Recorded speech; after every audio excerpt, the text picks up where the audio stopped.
they're gifts from heaven, and I love that name, and I think it's in line with how they treat their animals. Derek, who's a distemper survivor. Remington was a 7-month-old foxhound beagle mix that was dumped in a park. Survivor, which is a paralyzed dog we rescued off the south side, who is now walking. And he had been fused and dragging his legs around for years. A man was walking his children to the bus stop on the south side, and he heard crying. And he ripped open a garbage bag with leaf trimmings, yard trash, were 9 puppies. And Mom is tied to an old car up on cement blocks.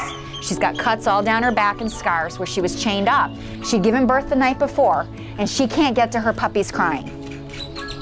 This puppy was laying in a ditch, and everybody was screaming on Facebook for 2 days. Somebody do something, somebody do something. So I just messaged on there, I said, somebody bring me the puppy, get the puppy. He had this smell of death. And so we started working on him, and he started coming to, and the more he woke up, the more he screamed. And he started screaming, and then he passed away in our arms. And what was so hard for that is we realized we brought him to life enough to feel the pain to die. These dogs are from heaven. They really are a gift. They're not just the scourge of society like a lot of people treat them, that they don't matter. Those that don't have a voice, you know, God calls us to take care of them. We function on the belief that God has called us to do something higher, and that's what we do.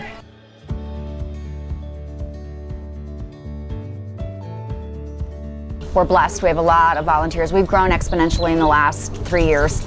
Julie started God's Dogs in the 90s, and then we went into 2014, we got our 501c3, and we went from 3 of us to over 100 of us now. We do have some paid positions, the folks that work with our dogs, cleaning and taking care of them out on property, but the bulk of us are all volunteers. We have ladies that do everything from field our applications to fosters. We have people who just run dogs back and forth to the vet. We have one lady who just writes all of our bios for our dogs.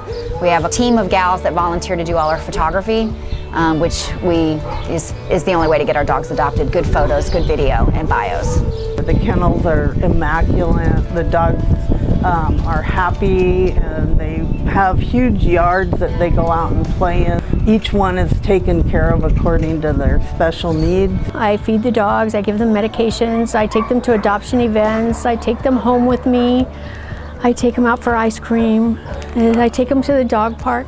Whatever comes up. It's very rewarding to see the transformation and to see the dogs come to themselves. We're all God's creatures, and the dogs are God's dogs. We just want to help them. We save more than we lose.